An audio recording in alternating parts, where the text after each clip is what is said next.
All right, come on. Oh my God. Oh, Is Lord. it in you? Work Oh, you yeah, there. big time. Damn. Oh my fucking God. Fuck. Oh my.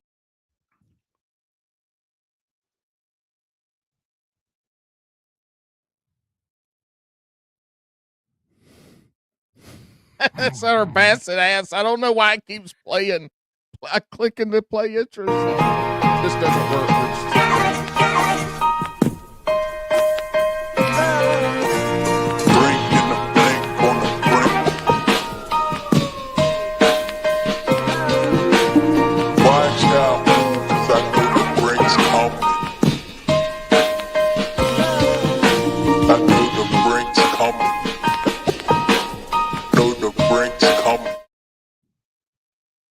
Hello, welcome to Bass and Brews Podcast, your weekly distraction from high quality podcast.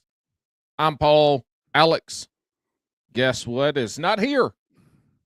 He's not here, y'all. But we do have a savior with us tonight. We have Joe Cermele, aka Joel Cermele. Cermele, yeah. Cermele. Yeah, it's not my show, so I can do an alter ego if I want to. I want to, your show for it to be so like whimsical, fun, aloof, like just out there. You're a very serious dude on it. That's how you come across. I would love to see a little bit wilder side of Joe. We got Joel tonight. I want to see the wilder side. Okay. What? I mean, run down to the gas station and get you a couple gummies and let's see what happens. No, we don't need to do. I have this policy, right? I don't actually care if anybody who's sitting in my studio eats a handful of gummies or drinks 35 beers, but like I have never been intoxicated in any way, shape, or form because I have to lead it. Like, you know what I mean? Like somebody has to maintain control. So no, but although in this case, I it's your show, not mine. Yeah, I can make a complete fool of myself. You just started off by saying this is your show. I can be my alter ego, and now you're stepping into the hosting role when there's no need. All you have to do is sit back and answer questions tonight. You don't have to think about anything. That's my job tonight. Well, good, but I think it's only fair to tell the listeners that it almost wasn't that way. First of all, okay, from one podcaster to another, I know the emergency flare gun when I see it. I know the emergency flare gun because I do the same shit you did to me to people on my show. So at about a 1:30, I get the DM from Paul that just says, "Hey man, I know it's late notice, but are you available tonight at 8 p.m. for a show?" And what did I say? What was my response to that? Shit, I forgot. But it was fun. okay. I'll tell you. It was who bailed. That's the first thing I said because I do that to friends all the time. There's certain friends in the group, and whenever I hit them up, they just assume it's because somebody else bailed out. But then he tells me it was Alex who bailed, and I actually have to be the co-host tonight, which I said sounded like work. You know what I mean? I get paid big, huge amounts of money for official hosting gigs. And by that, I mean no money at all. So yeah, you would have been an unofficial guest co-host. Yeah, exactly. Yeah, right. Yeah. Uh-huh. Well, I appreciate you being here. That's how it rolls with Bass and Brews. This is our little fun project. Yeah. That we have made over for 5 years, been chugging along, and sometimes it's Thursday and you're screaming for a guest at 1:00. Well, and you just start sending the bat signal out, and you know that there's a handful of people that are gonna say yes, and then and here's why I said yes. First of all, I was free tonight. I'm often not, but I've said this since this is my third appearance now on Bass and Brews. I think so. I have that correct. The first time I was like, okay, yeah, whatever, let's do it. And look, man, I've said this every time, and I will say it again now. This is just fun. Your show is fun as shit. So like, I'm free tonight. You need a dude. Like, this is a fun one, man. There are not many podcasts that I would have just been like, oh God, in 3 hours. Sure. This one, hell yeah. Come on, man. That means a lot coming from anyone. It has a little bit extra weight carried on it from you. You know, this has been you've been in the game for a long time, back when magazines were still things. Were a thing that existed in the time-space continuum. And yeah. not only that, you waited for them. You grown-ass men checking the mail, starting on certain days of the month, just waiting for their shit to come in. Yep. I mean, craziness. That's how Yeah. long you've been in the game, and you don't look that old. Well, thank you. I appreciate that. I feel old, but no, it's funny, man. It's just like the way everything timed out for me. I swear, I feel like it's like our perhaps great grandparents that literally went from like a horse and buggy to seeing the first Ford Model A. Like that's where I feel like my time in media has fallen from the start in 2005 to now. It's like I don't know where we are, how we got here, but it doesn't look like nothing that it was when I got out of college. Yeah, when did you get out of college? 2005. God, fuck, I'm older than you are. Of course, Yeah. I got out after you, though. Yeah.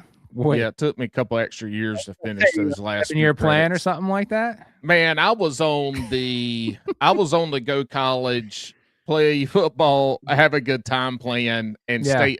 stay eligible. That was all I cared about. Yep. And so yeah, the last couple years, so I went to police academy. I was working a couple jobs, so I was going part-time, but I got it done. My diploma with my 2.05 GPA right beside my wife's with her 4.0 GPA, they look exactly the same. Same, dude. Same. Yep. I scraped by, and my wife has a master's from Mount Sinai University in New York and went to Cornell. And I'm just like, here's what I used to do.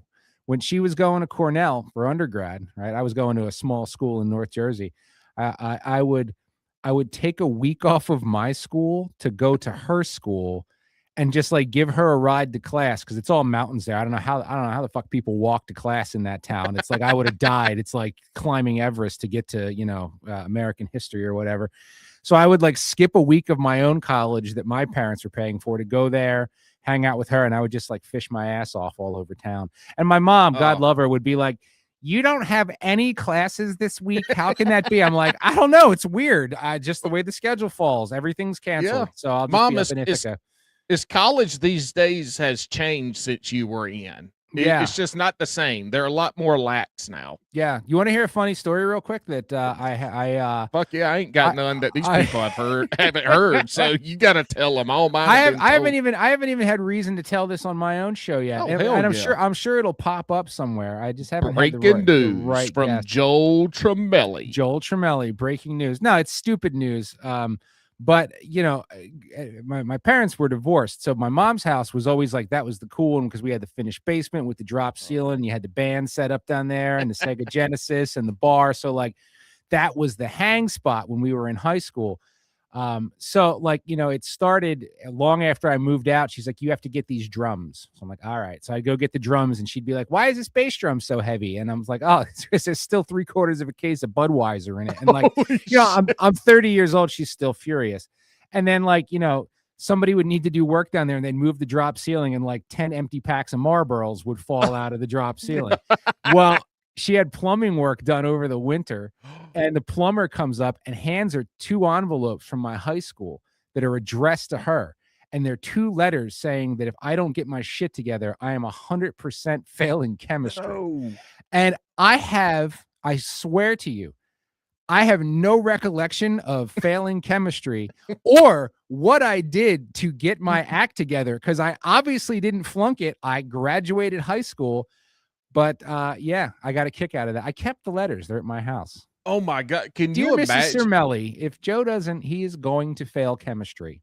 Yeah. That's fucking wild. And look, those Marlboro packs and a couple cans of that beer. Yeah. Those are collector's items now. Yeah. You could probably sold that shit on eBay for tens of dollars. I'll send them all to you, and you can make your fortune. Joe, there is nothing more I do not want to do than to be in charge of mailing shit out. Yeah? Fuck no, I don't want to do that. Yeah. You do it. You mail it out. All right, I'll sell mail it. You mail it. Yeah, I joke all the time because I have my little merch page. I do merch drops Yeah. and stuff sometimes. It's a lot of fun. But every once in a while, like I'll just be like cleaning out my garage or something, and I have so much tackle, dude. Like the amount of tackle I have is stupid, and I'm not saying that in a braggy way. I mean it is actually dumb. Like nobody needs that amount of tackle, right? And I just rebuy things that I already have because I don't know I have them. You know, it happens all the time. But sometimes, like I just look around, like you're just cleaning junk out, and I'm like, what if I just like threw this one random thing on that merch page? You know what I mean? Like I don't know. It's like kind of an extra sideline, like just some. Have you done it? No, I haven't. I think you should. That'd be cool. Yeah, So- well, but I also have this personal policy though, because in my line of work, man, a lot of that stuff I got for nothing, and like that's True. kind of a no. You know what I mean? Yeah, Like that's yeah. like back in the day, at least, in the magazine days, like, dude, you swagged out and got caught selling it, like that was bad reputation. So I've never done that, but it's crossed my mind. And like the most random things, like stupid things, not even necessarily useful things. You know what I mean? Like the half a pack singing bass. Yeah, or like half a pack of rattlesnake worms from Kmart. You know what I mean? Hey, shit, yeah, another collector's item. Fucking gummed up and Kmart stuck fishing together. lures. Yeah, dude, the rattlesnake. I used to buy the shit out of rattlesnakes. Oh shit, what the fuck was I gonna say along those lines? I don't know, man. I get brain farts every now and again. Getting Me too. old. It's okay. Getting old. Can't believe I'm that much older than you. I'm Do you wear turning those glasses? into. Do you wear those glasses every episode? I wear glasses every episode, not necessarily these, but these are my favorite. Are they vintage women's glasses? I've overpaid for these motherfuckers out of the Circle K gas station. These bitches were like $25.99. I got them for that Really? exact reason, though. Our age, your mama, your aunt, your grandma, your nana, somebody had glasses that looked similar to this. Yeah, back and in the 80s. if you touched them, you got screened. You could never touch anybody's glasses. Never. And I think my Grams kept them in the leather clip pouch with her cigarettes. Remember the Yep. leather clip pouches with cigarettes in them? That was yes, because That was classy, is what it was. Those were the gifts to give for years. Like you would give your friend the look, and some of them were wallets Mhm. that held the cigarettes with your Yeah. lighter. Yep. So hold on, this dog wants to go in. And yeah, that was a thing. Some people had the fabric ones that were all designed and made. That was a whole thing back in the day. Were the cigarette pouches, man? Yeah. Fuck yeah. Yeah. I think that should come back along those lines. Maybe you even saw it. Here's another funny story that I did a merch drop over the winter, and I incentivized it by saying anybody, the first however many people while supplies last who gets one of these limited edition T-shirts, I'm throwing in a vintage casino ashtray, right? And I don't think anybody took the shit seriously. They Joe's just being weird. But Right. no, because I was at a flea market with my whole family, and we're walking out to the car. And like you ever go to a flea market and it gets real weird around 1:00 because people are packing up, like it's like Yeah. the flea market's sort of falling apart. So there was this one dude packing up who had this whole table. It just said free. Like it was obviously crap he didn't want to pack back up in his truck and take home. Yeah, And I look in this box, and there must have been 300 like the tin Damn. gold ashtrays. A lot of them were rusty. They weren't all perfect, but the tin Like gold copper, right? ashtray. Yeah, with all the different card suits on them. And I'm like, oh, dude, these came straight out of Atlantic City somewhere. They just use them up, and they were cheap enough. You just throw them out eventually and slap a new one out there. And I was like, my wife is like, why are you taking all those? I'm like, don't you tell me my business, devil woman. Like, I will have a plan for these at some point. And they sat there. And then on that merch drop, I was like, I'm doing it. And dude, nobody thought it was for real. And then when people figured out, they were writing in going, please, I just put an order in. Tell me there's still ashtrays left. God, and they became like the hottest commodity, Fuck dude. And yeah. I've gotten so many pictures like of those like with a joint in them at somebody's deer camp or wherever. The one dude drilled a hole through it and made a pike teaser for it to spear What? pike through the ice. Yeah. That is fucking nuts. All of that is to say, like, I Yeah. don't know why I used to smoke. I don't anymore, but I'm Good so for you. attracted to like vintage smoking paraphernalia. Like, if I saw a box of those old cigarette pack Yeah. holders, I don't know what the hell I'd do with them, but I'd probably snag them. I grew up in South Carolina. I live in the Triangle of North Carolina, which is Bull Durham, Mhm. Raleigh. Sure. This is the epicenter of American tobacco. Yeah. R.J. Reynolds. Yeah. And when I was growing up, one of a family friend, they worked at a Joe Camel. I don't know if it was a factory or a distribution facility. They worked for Joe Camel, the Uh, cigarette Joe Camel. And folks that grew up in the 80s, and this would have really been in the early to mid 90s, Joe Camel had the coolest fucking merch. Mhm. Their shirts and hat were Mhm. the baddest shit because they had this camel. I wish I could bring it up on my computer, but I can't. I wish I had known because- this was going to come up because I have the Joe Camel crankbait in my garage. What? Yes, sir. I hold around so the point I'm gonna make, we used to get Joe Camel merch all the time. Mhm. And at some point they quit letting you wear tobacco product clothing to school. And Mhm. this happened in my time in elementary schools. Kids Yeah. would be showing up in Oh, fucking you're wearing it to Marlboro elementary- shirts. Yeah, the elementary school. But they finally outlawed that shit. But I toted these fucking Joe Camel shirts around at least until 2008. Mhm. And at some point between then and 2019, we moved again. I threw them away. And it pisses me off now not to have them because they weren't in the greatest shape. They were old. But how cool it would be to have a fucking Joe Camel shirt still. Yeah. Yeah. And well, that's eventually they decided that was like, use of cartoons to push tobacco to minors, which you It obviously fell was. for because you were wearing the shit to elementary school. Fuck But yeah, we waited for somebody to bring us Joe Camel shirts. I mean, Yeah. I wasn't smoking. I didn't do anything bad back in the day. I chewed some tobacco and some snuff, but I didn't smoke, drink, do drugs. Yeah, no, I grew up with it, man. My parents were those like smoke in the house 2 packs a day people. You know what I Mhm. mean? So like I've toted things as a young man in a couple of Marlboro duffel bags. You know what I'm saying? Like the That's Marlboro right, the Marlboro points. shit. Yeah. Yep. My mama smoked, my daddy didn't, but I don't ever recall us getting like any cigarette merch from her smoking. Yeah, it Uh, was only from my dad because he smoked real cigarettes. My mom always smoked weird shit unfiltered like reds, Virginia Slim 100s. Yeah, she was smoking like Kent Golden Lights or something. You know what I mean? Like, what even is Big ass that? long skinny motherfuckers. Yeah. Exactly.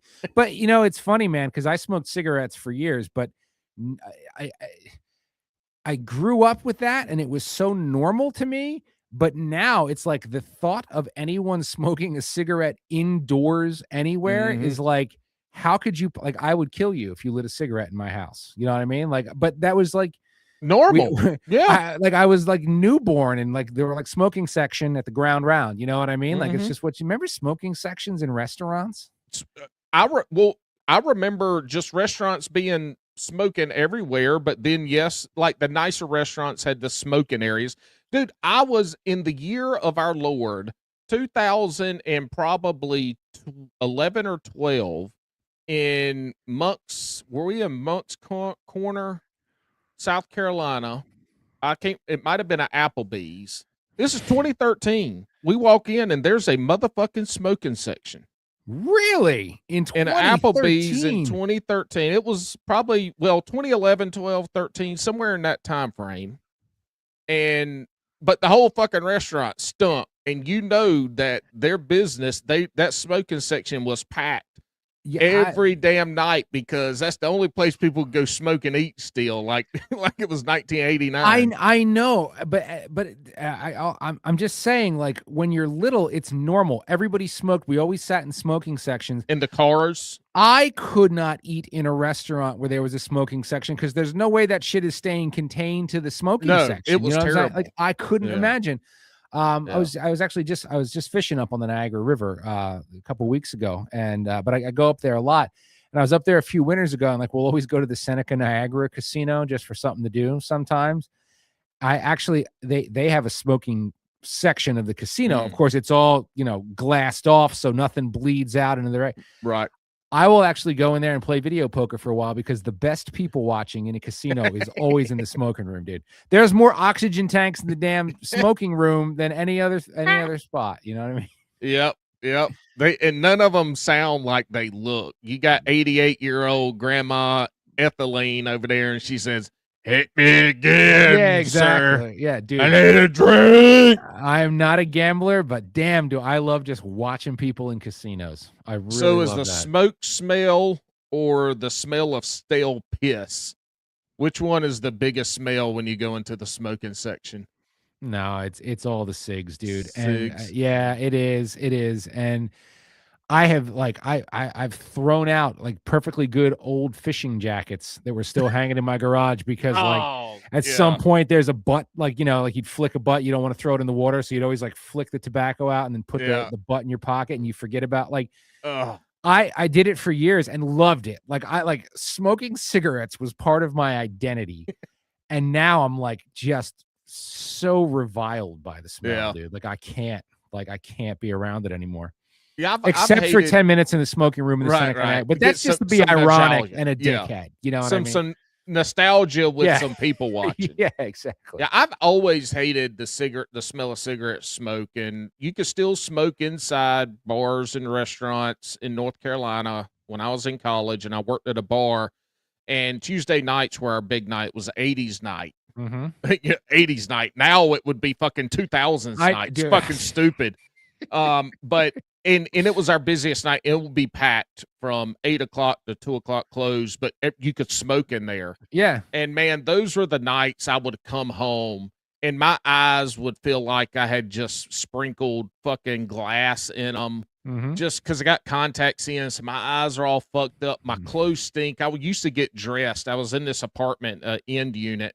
I would get undressed on my little patio out front and fucking just leave the clothes out there. It was terrible, man. It was sucked. I know, man. And like dude, I'm not coming down on anybody who still smokes. Like you do your thing, but I also, after I quit, had that realization. Like one day it just hit me and I asked my wife, I was like, is that what I smelled like for like most of our relationship? And she's like, yeah, you did. I'm like, God, woman, how did you, why are It's you still crazy. here? How could you stand me? But Yeah. love is blind to the smell of tar and carcinogens. You know that's how she loves you. Yeah, exactly. Exactly. Yep. She was with you through that. I'll tell you, the nicotine pouches have taken a lot of ciggy smokers away. Yeah. Well, I hate to admit it, but like I'm not nicotine free. I just went the vape route, which like is not something I like, I'm super pumped on, but it's the opposite though. Like we'll be out fishing and somebody will be like, I just smelled a green apple blow pop. Where did that come from? I'm like, oh, it's me. They're like, blow more of that on me. Like you go in somebody's house. I'm like, it's kind of like Glade. Like it's not going to linger. And this one smells like raspberry sorbet, so it's much less offensive, but it's also just, it's lame. Like I hate it, but I do it. Your wife takes you to the Christmas party this year to her coworker's house. And you walk in and you're like, it doesn't smell Christmassy enough in here. And you got a fucking Christmas scented. Yeah. Let me juice you vape. out, man. You're just blowing vape all over the house. And your wife is like, oh my God, please ignore him. I got the one that smells like the inside of Michael's Crafts when you first walk in.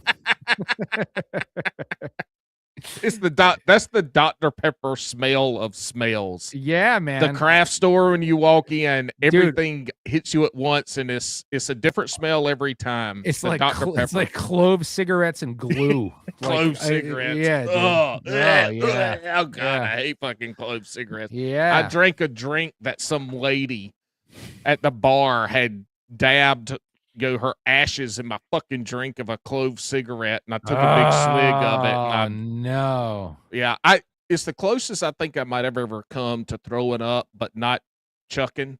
Like my mouth was watering, and I was spitting, but nothing ever. Oh, it's terrible. I never liked cloves, man. You wanna wax nostalgic for a second? In my college years. This is the truth, man. And this ties back to what you were saying about Joe Camel, how that all went away. Like we couldn't make, Joe Camel anything anymore because it was pushing too much to the youth. Somebody listening to this, maybe even you remember this. You weren't a smoker though. When I was in college, so this would have been like 03-ish, I guess. Camel came out with these limited edition tins. Like instead of buying a pack of smokes, You buy this really nice fancy tin, and they had all these fancy flavors, and one of them was mint chocolate chip, and that was the best fucking cigarette I have ever we would go and buy all of them, give us every tin at the Sevs, give us all of them. And it didn't last very long. It was like a couple months. And then I think same thing, the flavored cigarette bands came and they can't taste like mango and all this shit. Dude, I will say, I'm not tooting my own horn. It's just the truth. Like when I decided to quit, I just quit. I switched to vape and just quit. And I have not smoked a cigarette since then. But if you put a fresh, one of them tins in front of me right now, that mint chocolate freaking Camel, sucking it down. I might do one. You gonna burn your tongue on one? I might do one. Yeah. Anyway, should we talk about fishing yet? Or we can. I don't have much updating for the folks from the last time I was on, but you, sir, have way too much to cover since the last time you were on. But you've been doing some fun shit here recently. Yeah, man, it's like that. God, what is it? It's we're Independence Day. We're smack dab in the middle of the part of the year that I spent the entire miserable ass winter dreaming of. God, please just be late April, Mayish. Please.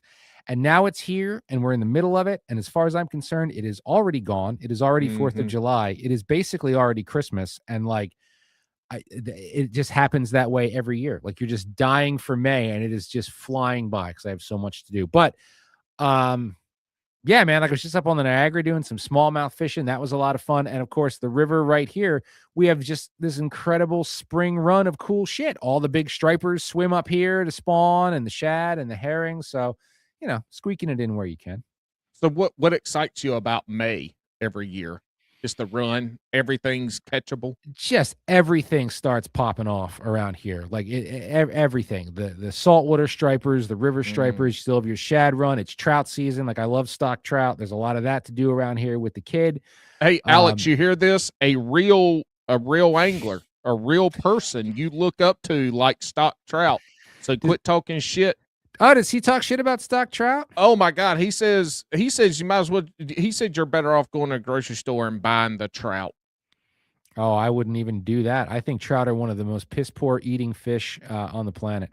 Well, he's just, he's got Napoleon complex a little bit because, he's a wee person. Weep. And he has to have something to be angry about, and he always has 3 or 4 things. When I first started, it was Ike and Ellie. He just had this made up feud, 100% made up feud with Ike, and I finally kiboshed that. And now he's got a feud with KVD. So every episode he throws out these. Does KVD know there's a feud, or this is just an Alex thing? Joel, this is fucking Bass and Brews. KVD will never in his existence know this podcast ever existed. Man. So he's always got to have something to be angry about, and it's the stock trout anglers for some reason. Well, that's fine, man. I know, see, to me, stock trout, I'm the only guy in the entire fishing industry who is a champion of stock trout, right? For many reasons. But mostly because the people who grew up where the wild ones are, you're like, hey, congrats. If you grew up with access to that, rock and roll. I didn't. A lot of people didn't. Most people don't. That's what I knew as a young man as trout fishing. And because of my love of that, it only made me love the wild ones more later when I figured that out.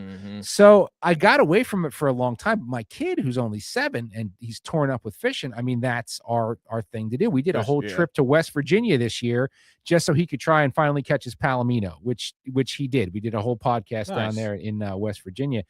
But it is funny because I look at stock trout fishing so differently. When I was his age, I took it very seriously. The shit brook down the road may as well have been the Madison as far as I was concerned. And catching a stock trout was serious business, right? That was important. I really wanted that fish. And that's where he is now. Then as I got older, I kind of got away from stockers, and then he brought me back to it. And I love it because it's got me fishing places that I hadn't been to in years. And these are places my dad and grandfather took me to all the time. And I get really sentimental at some of these spots because I mean, come on, dude. Like, you're a dad. That's just a powerful thing to be standing Mhm. at this bridge in that spot. And I can think back to my dad taking me there with my first pair of hip boots, when I was a kid. But the difference now is that I have a soft spot for stock trout, and I think they have value and they are important. But I also recognize that they are dumbass truck trout. So now, unlike my father, who was like, "Yeah, we'll go over here and we didn't catch any. Let's go home and have dinner." I'm like, no, no, no, no, no. We ain't fucking leaving till you've caught at least I'm like, I will not be outsmarted by stock trout, Fucking right? stock And I'm trout. like, so if they're not under the bridge where they dump them, because that's usually the only place they are, and he's like, oh, I don't think there's any down there. I'm like, we're gonna go find one, and like I will go on a vision quest to make sure that kid gets tied into like one bullshit pellet head rainbow. So I still enjoy it, but now that's my thing. I'm like, no, no, no, we're not scratching. We don't scratch on stock trout, Somebody is going to post a video of them stock trout fishing, and in the background, you're going to hear, Daddy, I'm tired. I'm ready to go home. I will not. Yeah. I will not be outsmarted by No. stock trout. We are fishing until we catch one, and No, it's going to no. go viral. No, and like, nobody's dude, ever going to know it's Joel. My dad loved to fish, but like not the way I do. So we'd go trout fishing all the time, but it's just like we're going here and whatever happens, happens. But with me and Right. Stalkers, like we go here and dude, look, man, it's really sad, right? So when I was young, years ago, when like the Fish and Wildlife Department actually had no trouble getting like volunteers to do cool shit and help them out, they would float stock here and in Eastern Pennsylvania and Jersey, right? So, they dump them off the bridge. Yeah. But then they'd have these volunteers that would get scoops of trout, put them in a floating laundry basket, and they would actually wade, a mile a stream or 2 miles a stream, and they would chuck a handful here and chuck a handful there. So you'd have stockers flush throughout the whole system. You know what I mean? They don't do that anymore. So now the whole game has become just being there when there's some freshies in the hole and 35 other people haven't gotten there and beaten the piss out of them before you got there.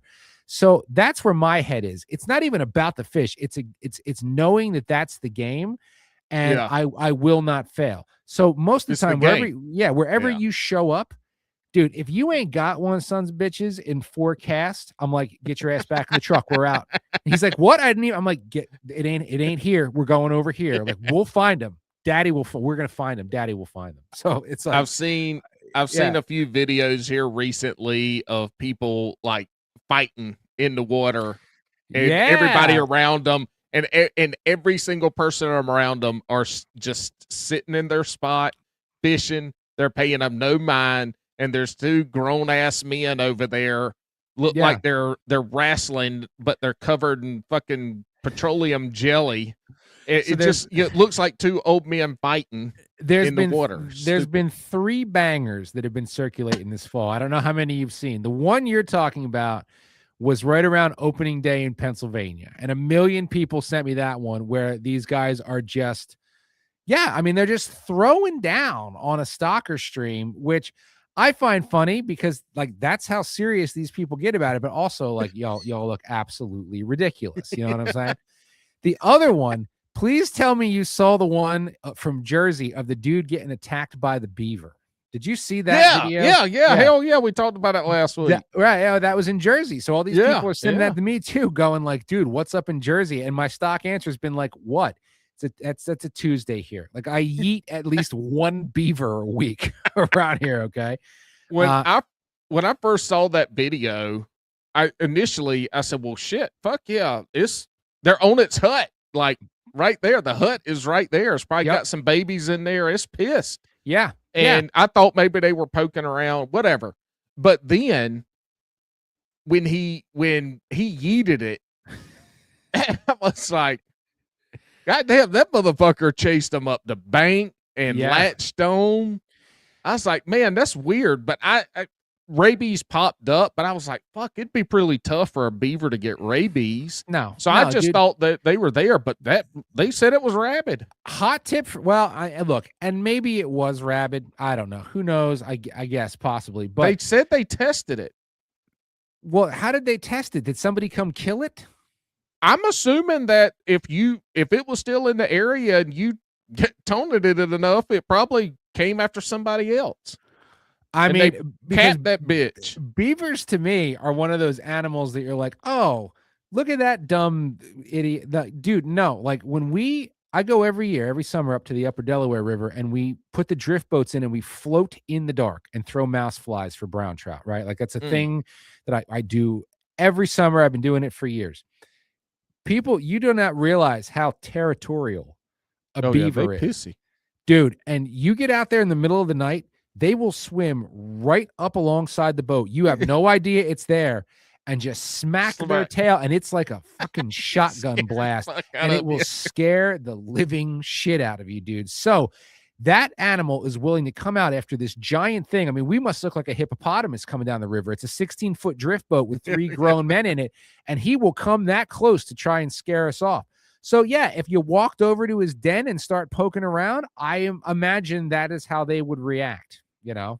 I have done a lot of beaver den poking. Have literally. You now? Yeah. Literally. Yeah. And I will say that I have never had one chase me. Okay. I've shot a lot. Yeah. Okay. But never did they ever chase us. But they come out of there like a pistol, and they got 4 or 5 openings. And it's just pew, pew, pew, pew, pew. I think they're a terrifying animal. Like I would rather get beat. They eat through trees. I would rather get bit by a coyote on the ankle or something than a beaver, to be honest with you. I would assume that if they got a good bite, that it is taking a chunk. I think it's taking bone, dude. Like if it got bone, like if it got your shin bone, yeah, it could break that motherfucker in half. Yeah.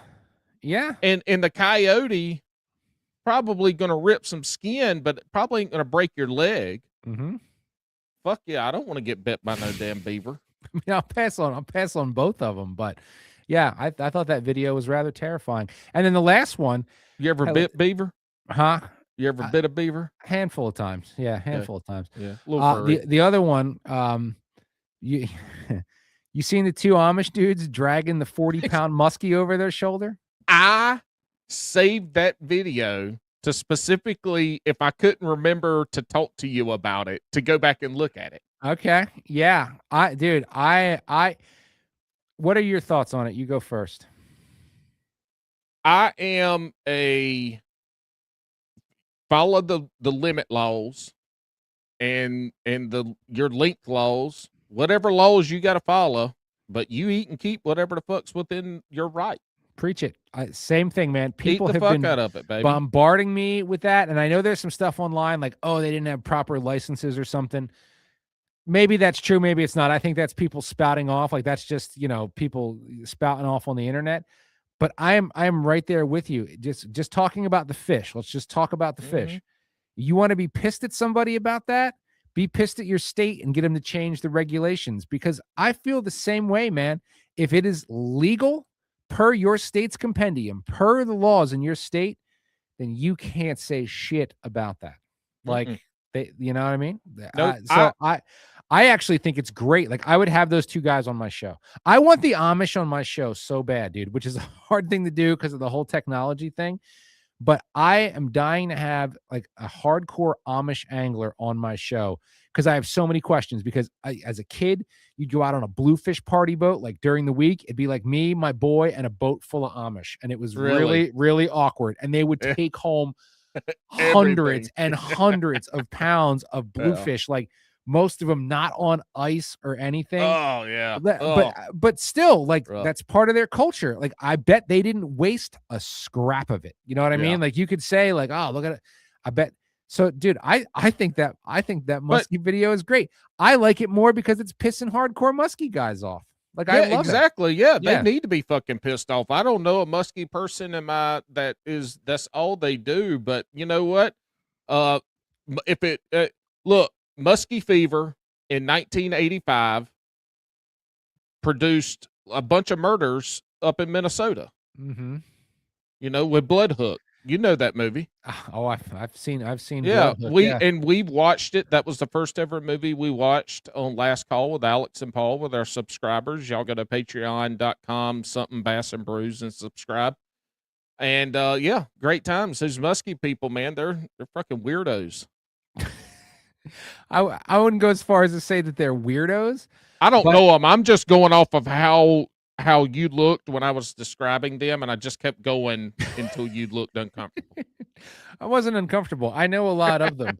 but I mean, look, man, that is the bottom line. Like I see this all the time with striped bass. You know what I mean? Mm-hmm. Dude, that's a fish that is very much in trouble. Like I'm the first to admit that, right? 100%. But the rules are still the rules. And as long as that's the rule, you just can't be pissed at anybody for taking one. Like you can't, like you can't do it, you know? Like I've joked in our kayak tournaments that I was going to keep my 5 fish on a stringer and take them home and eat them. Yeah, why not? It would in the kayak tournament it would DQ you because you're not allowed to have fish. You're not allowed to stringer fish. Okay. Because you could cheat too easily. So yeah, I could do that, but I would not. I would get DQ'd in that tournament. But who's to say I go to one of these tournaments with one of my buddies in his bass boat, and we get back and let's say we weigh in 20 pounds. So we got a 6-pounder and some 3s. Yeah. And we weigh our fish in and we pour them back in the bag. But instead of walking them down to the dock and letting them go, I got a cooler right there beside the weigh-in table, and I drop them in some ice, and I put it in the back of my truck and head on to the house. I wonder what would happen. I wonder, dude. I mean, I don't know the rules. I don't know the weigh-in. I mean, I think it would be just the most legendary thing in the entire world, dude. And then just go right to the parking lot, put a Camel chocolate mint in your mouth, grab the electric fillet knife, and just do it right there on the tailgate. I think. Clean them in the parking lot. Yeah, absolutely. And then throw the carcasses off the dock at the ramp, wherever they're letting them go. You just throw your carcasses in. Yeah, there. It'd be like, oh, these didn't make it, ha ha ha, because there's fucking a head and the backbone, twitching in the water still. Dude, I have no idea if that would be against the rules or not. But be that as it, I mean, you probably know better than me. It can't be against the rules when in the summertime they're releasing fish at the ramp and a fucking third of them are belly up dying. Nobody's trying to revive any of them. They're just fucking floating at the ramp. Yeah. Like, you know, that me taking my 5 home that are within the limit. Y'all can't be mad when there's 20 of them floating out by the dock right now. Yeah. Yeah, dude. I mean, look, I'm not the expert on this by any means, but I've covered it enough and talked to the experts enough. The lack of taking largemouth bass home, we have put them on such a pedestal that in many instances, in many lakes, that is actually becoming a problem. And for people who want to catch big bass, they just don't they don't want to swallow that the solution is killing a bunch of the smaller ones. And nobody wants to, and it's like scientifically proven. There's data to back it up. I mean, I've had this conversation with, state biologists and guys in the private sector who manage ponds and manage lakes for a living. I find it completely fascinating. It is. Diving into that world, like how especially on the private side, like you start a pond out from zero, like what you have to do to that to make it the perfectly sustained ecosystem to have big bass and the right amount of food. But yeah, and then you turn around and you start back over in 7 years. Yeah, and if you want those trophy teeners, you start back over in 7 years. So you really only have about 3 years of fishing that pond. Yep. Before you have 4 years where it's drained and being restocked and regrown. Yeah, and again, I'm not the expert, but like my takeaway from talking to some of these guys was like, let's say you do have a pond, whether it's public land or private, doesn't really matter. You have a pond full of stunted bass, and it's like, well, how do I fix that? Every single one of those guys will tell you the quickest way to fix that is to kill everything, kill it all, just kill the entire pond and start back over again. Can you hear me? Can you hear me? I can hear you. You're good. Yeah. All right, I lost audio for a second. Yeah, all right. So growing up, I wanted to be a fish biologist. I wanted to go to North Dakota State University, play football because back then they were still the Division II school to beat, and that didn't work out, which is completely fine. But my senior year of high school, my first two periods of my senior year of high school and the last semester, I worked at the fish hatchery. Okay. Okay. So every morning, and I would get up early too. I would get there at 6 when they opened. So I would have 3 hours at the fish hatchery, and it was during the spring. So it was when we had all the bass were separated for the winter. We're getting all the ponds ready. We're moving them around, moving the catfish. Like I was there for all of that through the spawn and getting to see how the fish reacted. And that was cool as shit. So I wanted to be a fish biologist. Matter of fact, the only podcast I hardly listen to now is when I see somebody have a biologist on. Yeah. And they have been saying for a long time that you need to keep more. And it's been fighting all the anglers. And then I know that they are 100% correct because last week Randy Blockett came out and said we're eating too many fish. We're eating too. He said we're killing and eating. We're keeping too many bass. So I know for a damn fact that it's the opposite. But yeah, they've shown it. And matter of fact, the ponds that I grew up fishing the most, there was 4 little ponds in a row. All of them but one, you could go out there and catch 50 bass, and they would all be 8, 12 inches. You might catch a 3-4 pounder out of them every now and again. Yeah. And then you would catch the biggest fucking brim you could ever catch. And so what it was bass heavy. So the only brim survived ended up being the biggest ones. Sure. And then all the bass, there was no food to feed, so they were all stunted. And so I kept every damn fish out of there. And then when I go fishing, I would take a cooler and I would just drive around my little town handing out fish to, all the folks that I knew. Yeah. And did it pay out? Did you eventually see it? I didn't see it because that was it was a good chunk of my childhood, but I've only fished those ponds. Matter of fact, I will say no, because I fished those ponds in 2007 when I was living back down there. And it was the same thing. I would go with a beetle spin and an ultralight. Yep. And I would catch 30, 40 fish in a couple hours. I would keep a bunch of them, bring them back to the bunkhouse, and we'd have fried fish night. Yeah. Yeah. Well, it's the same story around here. When I was a kid, there were a couple. It's the opposite, though. That you'd have these handful of ponds where, like, you'd go there as a kid, and it's like, shit, it's not unreasonable to stick a 4 or 5 pound bass here today. Oh, okay. Dude, like, not anymore. There's still plenty of bass, but like you ain't catching a big one. They're all just, you probably don't have the people with buckets fishing like you used to. And that, it's in our, I can't remember. It might've been Thad. Thad is his name. I think he's out of Alabama. I think this was him. I don't know. I could be wrong, but I was the last one I was listening to a few weeks ago. Somebody, whoever the biologist was saying, even though the fish kills during tournaments look really bad and it's sad and you wish that wasn't happening, he said with the mortality from the tournaments, that still does not, we should still be keeping fish to eat. Yeah.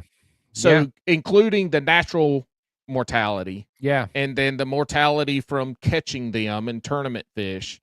And then with people who do keep the fish to eat, that there's still not enough fish being taken out, not enough bass being taken out of the waters. Yeah. Yeah. Well, I've had the lead biologist Sean from Vermont on my show several times. Great guy, very fascinating guy, and he manages Lake Champlain, which is a big bass fishery. Damn. And he was saying that people have this notion that bag and size limits are set based purely on what the fish can sustain. And he's like, actually, it has nothing to do with it. Like, those limits are set to appease angler expectations. So it's something like right now on Champlain, you can keep 5 largemouth a day over 12 inches or whatever it may be, like something like that. And you have some people that are still like, you need to lower that limit. He's like, in actuality, you could probably double it and it's Mhm. not going to make any difference because the amount of people who are actually going out there that regularly and killing those 5 bass per day is like nothing. You know what I mean? Like it's very few people. So in reality, you could make it 10 largemouth per day, and it actually, if more people did that, could help the health of the bass overall. But then people would lose their mind if you Mhm. put in the compendium you could keep 10 bass a day. So it's a Mhm. balancing act of like managing the emotions of bass anglers and the science, you know. Yeah. Yeah, it's crazy. I wonder, people talk the forward faces sonar shit is front and center for bass fishing because bass fishing's bigger. Yeah. But I'm wondering what it's doing to the crappie populations. And you might have some insight from something, knowing the people you know, but I bring this up because we're talking about it now, but a buddy of mine that fishes one of our local lakes will say that, he used to fish these brush piles, and he's not catching the bass that were there, and he's not seeing the crappie that were there. And, he fishes a lot during the middle of the week, Yeah. but there's just crappie boats on all the trees. And he's like he's his anecdotal evidence is that he's seeing the crappie guys. He feels like they're catching all the fish off the trees, and they're probably starting to relocate in other areas now, which in turn is his fish aren't there, his bass. Yeah, man. And like, look, this is a loaded topic, and quite honestly, I'm sick of talking about it. Like it just but you can't not talk about it because it's so pervasive in fishing right now. I don't have any specific stories to share there, like with specific people that I've talked to, but like anecdotally talking to other people, I forget who it was or where I heard it. There was somebody, and this was going back a while, but very plugged into the crappie scene. It was like, if you know what you're doing with forward facing, you could clean out a 20-acre lake in 3 years. Like if you know what I mean? If Fuck. everybody out there was like really, really good God and knew damn. what they were doing, Yeah. because think about it, right? Per we were just talking about with nobody keeping a largemouth bass. Okay, you can gripe and moan about, the pressure on largemouth and how you're force feeding them all this, but most people are going to let it go after they catch it. Crappies, Mhm. dude, not a lot of people do a lot of catch and release crappie fishing, No, you know? I don't know a tournament down here that is catch and release crappie tournament. Exactly. Like they So keep the bitches going home now in the box. the other thing I've heard, particularly from guys on the ice, Hmm. is that what they're seeing is, at least in some locations, that technology was used so much that it started having the opposite effect. Like you'd roll up on something where you knew there's going to be fish holding here or whatever. You drop it down, turn that shit on, and they would all leave because I mean they could still feel that pulse and hear. You know what I mean? Like there's still some indication, just like your sonar. I mean, we used to do that with sonar and certain things like tog fishing in the ocean. You'd get on a wreck, maybe you're only in say 30 feet of water, like it's not insanely deep, and you can't get a bite going. You can't get a bite going. And you're like, damn it, I know they're down there. We would just shut the fish finder off because Mhm. that is sending a ping down to that structure, Right. So I don't know. I mean, the truth is somewhere in the middle. Everybody has their own opinion on it. I've been on one bass boat that had forward facing sonar. It was last year up on the Niagara. I talked about it with my buddy James Hall from Bassmaster. That was my first experience with it, and it was a terrible one. And you know why? Because I quickly figured out that while it's a very powerful tool, it's not a great communal tool. Like that is made for one dude to be up front catching the Yeah. fish. So now there's 3 of us on the boat. So they're up there, bumping hips, staring at this thing, trying to catch these it was a very slow bite, trying to tube jig these smallmouth on this forward facing. Now I'm in the back of the boat. Well, now there's no deference to me, right? Like I'm just casting out in the middle of nowhere. It's like they're using that tool up front to Yeah. get right on fish. They do not care if there are fish for me to catch or not because they are locked in on that screen. So that was my biggest takeaway was like, okay, I get it. I see it. But like, in for bass fishing, like you can't have 2, 3 guys on a bass boat and one unit up front and like everybody gets to cash in on that. Yeah, it definitely doesn't work well for that. I don't give a fuck. I've always said since I've been on this podcast that anglers are the whiniest bitches We are. in any out of anything that I've ever done, and I played sports my whole life and been a part of like groups, and if it's not forward facing sonar that they're bitching about right now, it would be something else. Well, yeah, man. And so I mean, it's just that's the easiest witch to put on the stake and burn, because Yeah. it's got the I mean, it really does have it's the newest thing out there. Fishing doesn't have a lot of evolution left. I think there's more to it than that, though. You know, I was thinking about this a while ago, and it's like there's so many things. So you have forward facing sonar. Another great example I can give you is Euro style nymphing, right, in the fly game. And I won't explain that whole thing, but in my opinion, it's not fly fishing. There's no fly line on the reel. You don't cast the rod, you know, a traditional way you would cast a fly rod with weighted fly line. It's very effective, though. I mean, you will, numbers wise, you will absolutely outfish a traditional fly angler, you know, nymphing with a Euro setup. And that's another thing that people like to harp on, including me. Like, I'll raise my hand. But I look at these things, Euro nymphing, forward facing sonar, and I'm like, you know, I think the bigger problem is just the generation ahead never once. It's always like, oh, they got it too easy. Look how much easier they have it, and that's lame. It should be harder for them. But then if you go back to when I was in my 20s and you were in your 20s, people our age now were saying the same shit about stuff that came out for us. You know what I'm saying? Like, Yeah. they didn't have Why you got that long pole back when everything was a pistol grip? Yeah. And you know, you started buying longer. Yeah. You don't know. You know, like the Penn 704Z was like the standard in surf fishing in the 70s and 80s, right? I mean, it's a workhorse reel. But then I might have one. You got one? Is it a green? Is it a greenie or a blackie? No, but hold on, I'll get it. It's an old one. Okay.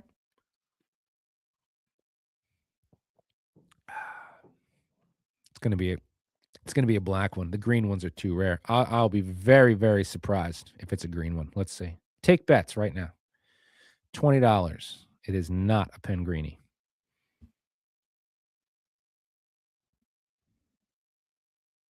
This was my great grandpa's. Oh, that's a pretty one. That's a pretty one. I don't have my glasses on, so everything's fuzzy, and I'm colorblind. But can you see it? I don't know what that says. I can see it. No. That's yeah. I mean, this was my great grandpa's. I got it when he died, and I've kept it, and it's hanging over here on my thing where I got a bunch of old lures and shit. Yeah, so that looks like an 80s, like a mid 80s model to me. I'll take your word for it because I have no clue. But here's the point, right? That was like the standard for so many years. And it was like, you know, a couple of bearings, easy to fix, you know, shit like that. And then like along came the Van Staal and the Z-Bass and all these reels that are like now the standard, and they're all sealed, and like you could leave them underwater for 12 weeks in the salt and they're not going to rust, they're not going to corrode. So like we don't have to take care of our reels the way we did, you know, like these old guys I would surf fish with, it would be like, you know, you'd get your reel splashed in the surf and you'd get sand in your 704. And then like every night when you went home before you went to bed, you had to break the whole thing down and re-grease this and do that. Yeah. You kids don't have to do nothing with your $700 Van Staals and all.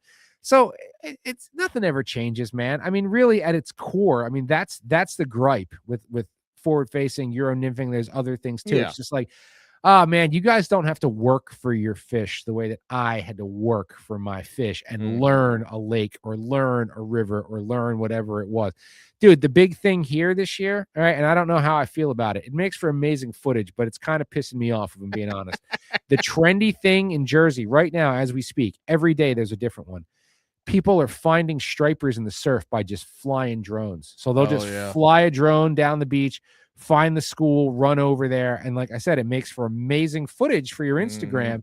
But I'm like, fuck, man, really? Like, is that going to be the new, like, you go out and drone scout the surf? Like, what happened to doing it like I did, where I just went 3 nights in a row and froze my fucking ass off, casting at nothing. You know what I mean? Just waiting to Come see that on, first yeah. little bait Boom. fish jump. Yeah. And just otherwise, I never fished like that surf fishing. My surf fishing consisted of buying a pack of squid Yeah.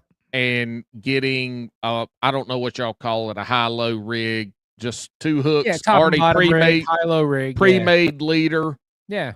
putting a fucking 3-ounce triangle weight on that bitch and throwing it out there, and we would sit out there at night and shark fish, and we were catching, I don't know if they were black tip, sand shark, dogfish, I don't fucking know. We would just catch croaker and shark. Where was it? Myrtle Beach? North Myrtle Beach. Yeah. Yeah. The last time I surf fished in Myrtle Beach was in college during Bike Week. Now, did we know it was Bike Week? Fuck. Did we know it was Bike Week when we went down there? No, we did not. Right, and that's a whole Woo! other thing. How did y'all find somewhere to sleep? So, one of my college buddies, his parents had a timeshare down there. So over the That's winter, the only one that was open the whole year. Yeah, we'll take that one. It might have been, bro. It might have been. So he was like, "You guys all want to go to Myrtle Beach?" My parents said we can have the time. We can use the timeshare, and we were like, "Hell yeah, let's go!" Nobody knew that it was Bike Week, dude. So it was like 6 dudes in a 2-bedroom condo. Yeah. And then I was the dork because none of my friends from college fished, at least not the ones on this trip. Like I brought all my shit, all this stuff, went out on the beach, and they were, I want to say they were sand sharks, but not the smooth one. Like the ones I was catching actually had little tiny teeth. Like they were probably about 14 inches or so. Yeah. 12, 14. Yeah, that's what. Can you hear me? Something's going on with my microphone. It keeps cut either my headphones or something. Anyway, I think it's your phones, bro, because I don't ever hear you cutting out on the mic. Okay. Yeah, but anyways, so we go down there, and I'm like the only one who gives a shit about fishing. So like I'm out on the beach in front of the place, and I'm catching these sharks. And there was one kid in the friends group who like I didn't like other, you know that's that vibe, like other people kind of like him, but you're like, I don't really fucking like him, but he's coming and I'm just gonna deal with it and whatever. And I forget where they wanted to go, and they came down, and I was like, I had one of the 2 vehicles that we all drove down in. He's like, come on, Cermele, you lame, man. We're going. I'm like, dude, I don't want to do that. I'm fishing. I don't want to do fishing. You're doing fishing. So I stayed out there all night. They came back shit-faced drunk, and I brought one of the sand sharks in and like hung it in their shower. So that when that dude got up in the morning, he like walked into a shark like right here in his face. Yeah. It's the only thing I caught though were those little tiny sand sharks. Yeah, that was it. And you could go out there. I don't know any rhyme or reason, but there were nights you could go out there and just catch them one after the other. And the squid lasts forever. That's why we used it. Yeah. And this was because I used to go surf fish just regular, and I still would in the mornings for spot and croaker and shit to eat, blues. And one day we just saw somebody shark fishing. We're like, oh fuck. So we go out there at night. Man, I can't tell you how many girls we hung out with that they were just walking up and down the beach at night catching shark. Oh yeah, and you catch them. I mean, it was a good time. It was a good time for sure. No girls hung out with me, but I had a nice time. It was it's probably a good thing because you might have been on somebody's radar to not make it back home at Biker Week. Dude, you got some what do they call them? In the biker gangs, what they call their women? I don't know. Fuck, I know this because I watched Sons of Anarchy. They're old ladies. Yeah. You have some biker old lady out there chilling with you as you're catching shark, and her old man rolls up. To be completely honest, there were pros and cons to the whole thing, right? Con was nobody could get in the hot tub because 24/7 there were just mostly nude bikers in the hot tub. And like, like we're like college kids, like we're not gonna kern in on that shit.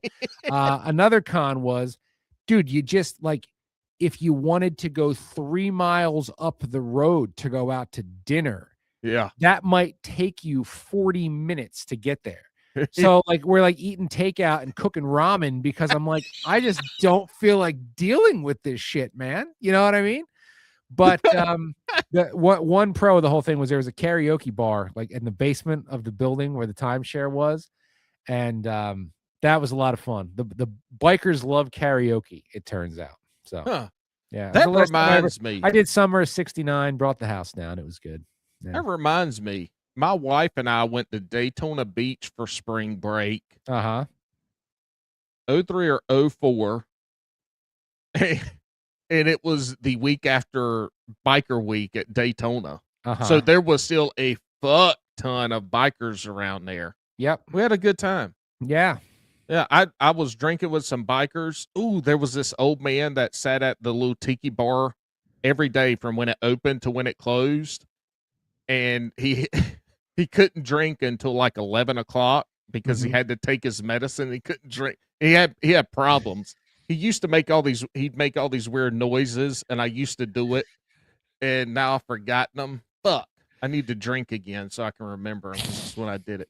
Anyway, yeah, that was a good time. Brought up a memory for me. Good Yeah. times. Yeah. Bike week. There you go. Ooh, There you go. that's a rough one in Myrtle Beach, I know. But good fishing, good surf fishing in Myrtle Beach. Yeah, it was okay. I mean, the sharks thing was something, but at the time, right, I wasn't in the fishing industry yet. I was still a college kid, so I didn't get to travel to fish very much back then. So I brought all this shit down because the vision I had in my head was like, while these chumps are still sleeping, like I'm gonna sneak out at 4 a.m. and like I'm gonna go sight fish a redfish on a spook somewhere. So like, I wanted like the sea trout, the redfish, all this stuff. No, dude, No, like man. it's not easy. Like I went down to what is it, Merrill's Inlet, and like tried to Yeah. rent a boat, but No. the inshore stuff did not seem super consistent down there. Plus, Yeah. there's just jet skis and wake. I mean, everybody's ripping all over. I'm not knocking the Myrtle Beach fishery. I don't want to hear it from somebody because I'm sure in the fall or what, like I'm sure at times it's great. Oh, fuck Myrtle Beach. Okay. And fuck or their that. fishery. It sucks. Okay. I'm from that area. I didn't do a ton of inshore stuff. I Yeah. have memories of being very young going shrimping with some people, but all mine was surf fishing. But we stayed at a campground where we had a trailer, Yeah. and they had this huge ass pond. You couldn't have boats on it. So I spent, most of my time at the pond. Mhm. And now at night, that's when I usually went surf fishing, was mostly at night because I was at the pond during the day. Yeah. But Yeah. they had the Apache Pier, which used to be the longest pier on the East Coast, was just down from there. It's about a mile. So we'd walk down there. And I got to later in the summer, I think it was July. What fish was it? Was the Manhattan? There was some kind of bait fish that runs in Menhaden? July. Manhattan, yeah. Yeah. Mhm. And then I guess, is it the Spanish that school up in Yeah, all a lot of those Spanish southern mackerel? and mid-Atlantic piers get big Spanish mackerel Yeah, runs. so Some get king macs sometimes too, the big king mackerel. That's a Okay. whole other scene how they rig for them off the piers. Yeah. So there were people doing that. I've never seen anybody catch it there, but for the last couple of years that we had our place there, I would go to the pier. I'd pay $1 to get on the pier, and then there was this group of old men that would let me use their shit to fish with. Mhm. And it was during that time, so all we were throwing plugs, Right. those little red and white plugs, and Gotcha just plugs, they're called. Yeah. snapping them back, and those fucking Spanish will come up and about take the damn. They weren't big, they were small, but the guys would flay out a bunch of them and send me home. Yeah. Be out on the pier all day. Yeah. No, we still get a run of them up here in the summer. I don't think they're very good fresh, but they smoke up real nice because they're oily, so it's a good smoking fish. But the whole pier scene down there, I've always been jealous of because that's not something we have here. There are some Really? fishing piers up here, Huh. but man, I don't ever see anybody on them, and I don't. They're not super long, so I don't really understand how much advantage you're getting. But I Mhm. love that whole mid-Atlantic and southern pier culture that in a lot of ways I think is going away. But I remember when I was in Myrtle Beach for spring break, like one of the places I went, just it doesn't mean a lot to a lot of people, but to me, because I was so into shark fishing, north of Myrtle, I think it's in North Myrtle, or it might just be just over the North Carolina state line. I think it's Cherry Grove Pier. Cherry Point. Grove, Cherry Point. Yeah. That's where the world record tiger shark was caught. And if you go in there, you can buy the postcard, a dude with the 16-0 Penn Senator. I mean, I can't imagine. Like, that must have been cool as shit. Like, I wish I could have witnessed that, Yeah, that's crazy because all those piers up and down there, I mean, that was the thing in the summertime. There's folks out there that have their whatever the fuck they're fishing for off the end, Mm-hmm. but then there's always people there bottom fishing or throwing plugs or doing all kinds of shit. I mean, of course, I haven't done that and been out there since the last time I would have been out there to have been the summer of '99. Yeah. I mean, that's been a long motherfucking time. Yeah. So I don't know what it's like there now, but back then, that's all I did. I went to the beach, I fished at the pond. At night, I fished out at the ocean and tried to holler at girls. And then, I mean, that's all we did. Yeah. Yeah. The last time I was there before that was on a senior bus trip with my mom and grandma when I was in 7th grade, and we saw Kenny Rogers and Ronnie Millsap. Hold the fuck on a second. Yeah. You said a senior bus trip with your mom and grandma, and right now I'm thinking, okay, yeah, his senior year, they're taking a class trip down to Myrtle Beach. No. And then you lead it up with to go see whoever the fuck you said, and now I'm thinking, why is he's on like a old person senior bus trip? Yeah, which sounds terrible, but look, think about it. Think about it. You have all these just like wicked old people from my Grams' senior center, right? Sure. She wanted to go on the trip. My mom kind of wanted to get out of town. She actually pulled me from school for a week in October to go. But now, so my mom would have been a little older than me now, probably closer to 50. And I was like, I don't know, 11 or 12. Oh, dude, okay. We were the two youngest people on the bus and we're treated like royalty. Gold. Yeah. Like I would, we'd be walking around these souvenir shops and like every one of these blue hair ladies would be like, can you pick out something for yourself? Like I was like, this is fucking awesome. You know probably what I mean? had to detox off of fucking sugar.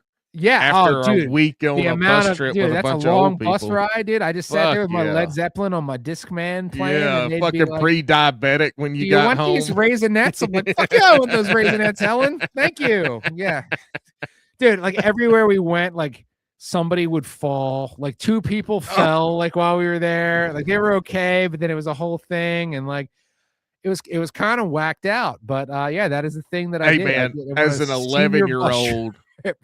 11-year-old, that is fucking amazing. That doesn't get any better. No. That kind of trip, because one, you're gonna get everything. Yep. But 2, you're gonna have some life experiences that stick with you. Yeah. That when you turn 70, you're gonna go, I get it now. Yeah.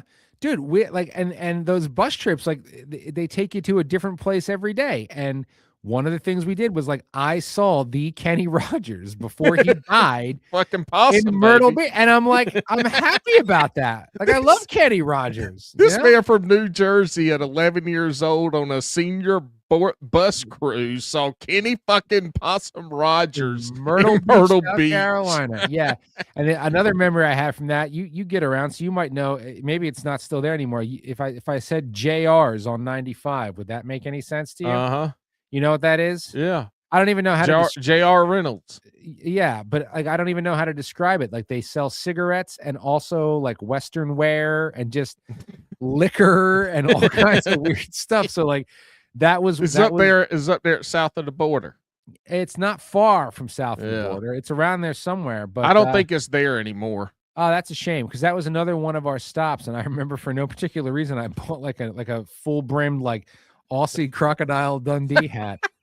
I don't know why. My son has it now. Like he plays with it now. Got it? Yeah, I still got it. I don't throw anything away, dude. Come on. But so being from there, and our trailer was out for 2.5 months. Mhm. So from May, June, July, and like the first week in August. And so we were there between sport camps, a little bit of working there. Yeah. So all the souvenir shops around there, we really didn't stop at those places. We already had the shit, and it was just we'd been past that by the time we were probably in our 8, 9, 10 years old. I was, but there were a couple where they sold hermit crabs. Oh yeah. I fucking up until that probably 10 years old, I would pitch fits over buying a fucking hermit crab. Mm-hmm. They finally bought me one. Motherfucker died the first few days we had him. We are square. Never again. We are Never again. We are squarely past the hermit crab phase in our home. That we, my son did not get one because it'll be dead in 2 hours. But my daughter had one when she was, I don't know, probably 4. Maybe we bought her one on the boardwalk in Jersey, and like, yeah, look, and you got to do it. Okay, if you live coastal or you vacation, it's like it's just a thing. I had one. I begged for one. The difference is hers died. See, they get boring. Right? Like the kid's all about the hermit crab because he's picked out like the extra shell. I want the pink one with Hello Kitty on it, and I want the blue coral thing for it to climb on. I'm like, all right, yeah, just get her all the shit. Like, I'll buy it, whatever. And then you quickly realize, like, 2 days after vacation, like this is a shit animal. Like this is a boring, shitty animal. And I'm pretty sure that she just mummified it because, like, you stop paying attention to how much water is in the sponge after a little bit. But I actually had the opposite. When I was her age, my hermit crab got out somehow and disappeared in the home. And Paul, I shit you not. It got out of the cage somehow when nobody was looking in about a September and disappeared. I don't know how it got out, and it was gone. And then one day, like while I was at school, my mom was sick. She stayed home from work. It was like February. And she was sleeping on the couch in our family room and woke up to the son of a bitch crawling across the family room. Now, where was it? What did it eat? What did it drink? October, November, December, January, February. 5 months. It was in the house alive. That you've got some kind of like hidden city of life. In your house growing up. That is a fucking hermit crab. You can't keep the bitches alive that long with food and water. And this is in New Jersey in the dead of winter that he stayed alive. It's a real story. That's fucking nuts. Now, and then I think what happened was we put him back in the cage, and I was like, oh, fuck, I don't want to take care of this thing now any more than I did then. And then, like, I didn't give it enough water, and it died 2 weeks later. Like, I should have just left it alone. It was doing great. You should have tracked it to see what hidden world was under your house. Yeah, but also back then a hermit crab was like $3. You know what I mean? Now a hermit crab is like $39.99. You know what I mean? It's ridiculous. Inflation. Yeah. Inflation for sure. You know what else hermit crabs are good for? Best tog bait in the entire world. Really? Not now, to be fair, so people don't freak out. I'm not talking about the ones you buy on the boardwalk or in Myrtle Beach because those are air-breathing Caribbean crabs, right? But a lot of times as bycatch, like the bait shops around here in the fall and winter will sell green crabs and stuff like that, live green crabs for the tog guys. Well, when they collect them wherever they come from, you naturally get hermit crabs mixed in. So like at the bottom of the bushel that you get, there'll be a handful of the snail shells with these big ass hermit crabs. Now they have to live underwater. They cannot breathe air. But dude, that is like sending like a piece of Wagyu down. Like it could be the shittiest bite in the entire world. Of course, then you got to have a hammer, and like you always know because you'll hear somebody out there just like come trying to break them. Like, yeah, you can't just yank them out. No, you can't. You cannot just yank them out. You That's could, fucking crazy. Isn't you it? could, but you're going to rip their body in out, half, yeah. And you want like that soft hidden part in the shell. It is an insta bite, dude. Have you ever boiled or fried up and ate a hermit crab? Sure haven't. No. I wonder if that tail is like a crawfish tail. I don't know, man. It's kind of blobby and it's very weird. It's very strange. And it's hard because tautog in particular, like they'll like pick at a bait. So if you got like a big hard shell crab chunk on there, like that's kind of the fun of fishing for him is like, you got to, okay, he's scratching at it. All right. He tasted it. I'm waiting for that big crunch. So you have some time because it's a hard shell. Those hermit crabs are soft. So like you'll hit the bottom and you'll just feel like bink. And if you don't have them, it's gone. Like you get one shot, but man, they are potent bait. I'm sure somewhere somebody's eating hermit crab. I'm sure somewhere out there in the world. Yes, they have. If you ever do, let me know. I don't know. It's probably good. Like it's a crustacean. Yeah. What crustacean have you eaten that was terrible? None that I can really name. I mean, I like them all. I got to be careful with them because they'll make your gout act up. Oh yeah. Yep, motherfuckers. Yeah, I love it. Shellfish, delicious. Yeah. I'm sure they'd be wonderful. Yeah, just one of those thoughts I had. Yeah.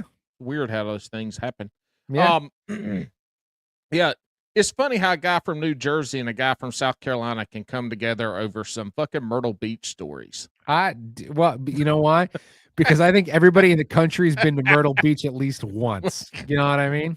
Well, At in the least once. 70s, and if your parents got married in the 70s, early 80s, there's a good chance that they went to their honeymoon Yeah. at Myrtle Beach. It was a huge honeymoon destination back then. So was Niagara Falls, where I just was. Nobody's honeymooning there anymore. Really? But- Niagara Falls yeah. is a honeymoon destination? Yeah, but I think that was like in 1894 or something. You know what I mean? But yeah, there was a time when that was like a huge honeymoon destination. That was the only waterfall known to Yeah, the white man. At the only this one we time. discovered at Right, that point. Yeah. Uh-huh. But yeah, the oh shit, fuck! I was gonna say something else, but now you made me forget. No, I'm sorry. You should be. You're co-hosting this thing. You're acting like a guest. Co-hosting nothing. So let's talk about the podcast, man. How's that been going? You still you're still kicking. I'm glad. I'm still kicking. No, the podcast is going great, man. I'm having a wonderful time still. Of all the things I've done in my career, it's I've not enjoyed any of them as much as I do cut and retie. That's the truth. All your little fishing trips that you get to go on, would all of those have happened even if you didn't have the podcast, or has the podcast contributed to making some of those connections? It's contributed to making some of those connections, but it's not fair to say that one causes the other. But here's the thing, and you'll get this. Like, now that I'm independent, right, and I'm kind of responsible for everything, show partnerships, getting the show done, the whole nine. I'm a one-man band. It's not necessarily that the podcast is what gets me to these places for these trips, but it is the reason, in the sense that I can't just go fun fishing, man. Like, the days of, because time is money, right? So I can't just grab a couple of my boys and be like, dude, let's just take, 4 days and go here and just fish. I have to make a podcast while I'm on location. So it just comes with the territory. Whether I come up with a trip on my own, or put something together with my friends, or get invited somewhere. I'm going to Florida actually in a couple weeks to hang out with the guys from Quantum, who we're partners on the show, and they're not asking me to come down there and record a show. They're just having a writers event, and it's like, hey, dude, we'd love to have you come on down. Dude, there's nothing I'd love more than to go to Florida and just kick back and fish and drink for a week, but I have to use that opportunity. Be responsible. It's not even responsible. It's just like, when you're a weekly show, we were talking about this a little bit before you hit the record button. It's a lot of fun, but there is no rest. It'd be nice to be like, oh man, I am always 3 weeks ahead. I am always a full month ahead. That's not the reality. It's very hard to do that. So yeah, if I'm going on a trip, I need to get a podcast out of that. So there's always an element of work, and sometimes it sucks. I got to be honest, especially, I don't know, man. Like, I'm not young anymore. I'm fucking tired after like 2-3 days of straight fishing. Like, back in the day when you're a kid, like, you get up you don't go to bed at all. How about that? And you leave at midnight to go surf fish, and you surf fish the tide till 3 o'clock in the morning. Grab a Dunkin' Donuts, come home, sleep for an hour on the couch, and go to your 8 o'clock class like it was nothing. I'm tired, man. And I can get up as early as I need to go do something. But when I'm on the road, now that's different. That's not a day trip from home. Like, you are there to fish, and you want the maximum. You're going to fish every day. I just did it in Niagara a few weeks ago. Like, it's a big event, but like, yeah, you are fishing Monday, Tuesday, Wednesday, Thursday. It's the same call time every morning. Be downstairs at 6 a.m. every morning, and you're fishing until dark every day. And then you're up drinking and having, dinner after that. And then Mhm. I got to be like, dude, will you please now come back to my room? Like, you're as exhausted as I am, but like now we got to go back and podcast. But Right. you just can't afford to miss those opportunities. And for Yeah. me, I don't know, people seem to really love a road show and a post Mhm. fishing show. Like some of the best response I get are to shows right after fishing. Me and you fished all day, and now we're going to talk about Mhm. it. Like those shows do really well. So I I'm I certainly not love yeah. complaining about it, but it has been a really long time, even going back to working for, Field and Stream. It's very hard to just go somewhere for fun and not get anything out of it. Back then, it's always like you're looking for a column angle, you're looking for this. I need something for social. Should I be shooting a video while I'm here? Am I wasting an opportunity? That's just kind of Mm. comes with the territory. Yeah, you're wired like that. It would probably be hard for you to cut that off regardless, to have that mindset going on any type of relaxing vacation. You're Yeah. always going to have that mindset regardless of where you are and what you're doing. Well, yeah, and I'll tell you, this is the truth, man. Like I don't travel nearly as much as I used to. I used to be gone at least a week a month for a lot of my career, right? Yeah, I was And about to say it seems like you always gone. no, but I'm not, man. It's much less than it Yeah. was back in the day before kids, or when my kids were Mhm. really really little. And I'm not complaining about that, dude. Like I got to see this country and fish, different parts of the world. Like it was amazing. But nowadays, I don't travel as much, and I actually think part of that is because I've become a homebody, because fishing at home locally, that is my purely fun, relaxing fishing. I don't Mhm. have to make a podcast after I fluke fish on my own boat at the beach or go shad fish out here. Right. So, people are like, "Oh man, don't you miss the road?" And I do to a Mhm. degree, but also that's what you have to remember. Road equals expense to some degree, right? Like, and now that's all on me. I don't, work for a big corporate media company anymore. And if I'm going away to fish, I have to be thinking about what can I get content wise when I do that. So I travel less, and I've, always loved fishing at home, but now even more so, because that's my time to relax and fish is at Mhm. home, not Just on the road, yeah, on the road it's work. It's not Yeah. fun fishing, not relaxing. Yeah. Things have got to go a certain way Well, that's the for it to beauty. I work. will say this, man. I will say this. I miss shooting video sometimes. Like I did that for so many years, right? But the difference between video and podcasting is you can have a really shitty fishing trip and still Mhm. make a great podcast talking about it. You cannot do that with video. I mean, the Nope. pressure, if you ain't catching, you ain't getting what you need. So that I don't miss. I mean, my listeners are hearing it now. Like I'm just starting my 3 episodes from that Niagara trip this week, and the first couple of days were terrible. It was blowing 30 miles an hour the whole time, but there's still shit to talk about. There's Yeah. still good conversation. It doesn't matter. But if I was up there in the old days shooting a video, I would have been like, oh, I am fucked. Like this is not going well, and somebody's paying for this, and Yeah, I'm yeah. supposed to deliver, and shit. You know what I This is mean? going on a work credit card. Yeah. So like, Yeah, uh, exactly. look, So guys, we have got to find somebody on the bank with some y- fish in their bucket that we yeah, can borrow. yeah.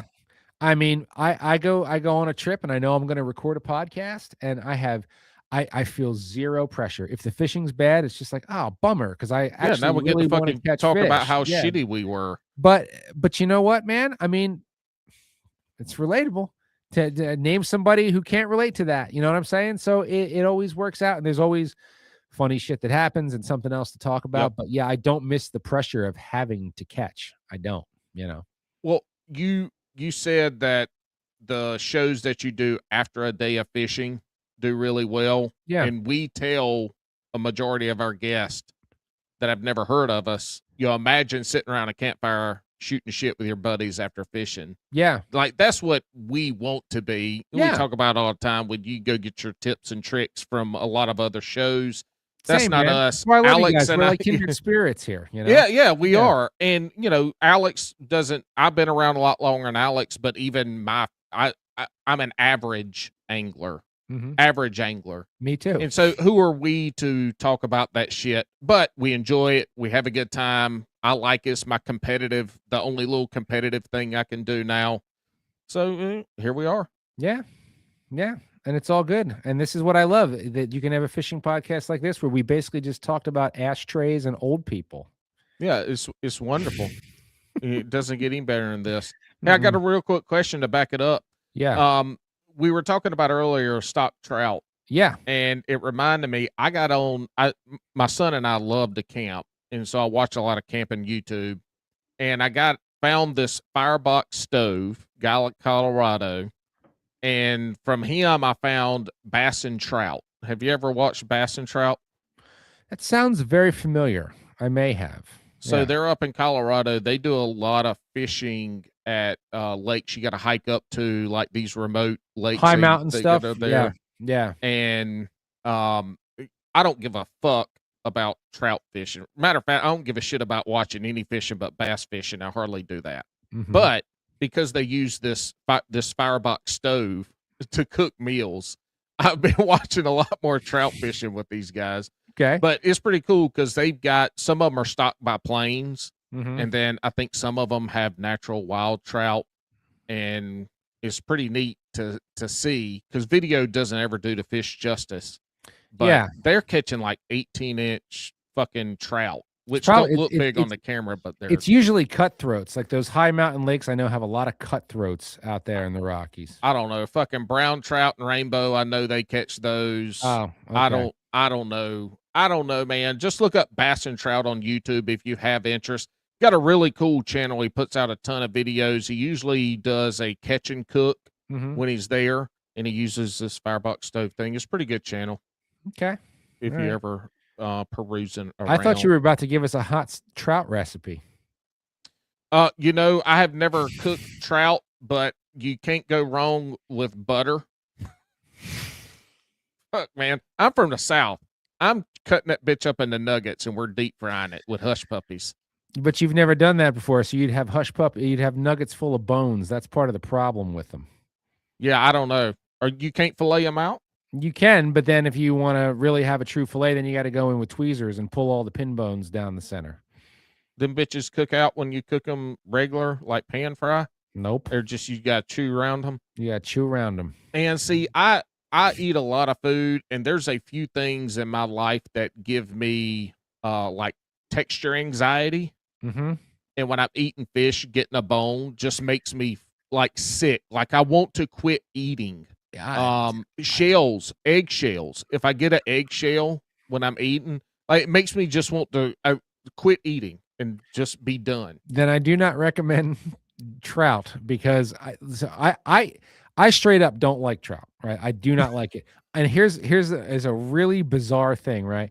So I take my kid all around here to catch the stockers this time of year, and they're just the shittiest looking fish. I mean, they're just beat to death shit, but they're special to him, right? Sure. So rock and roll.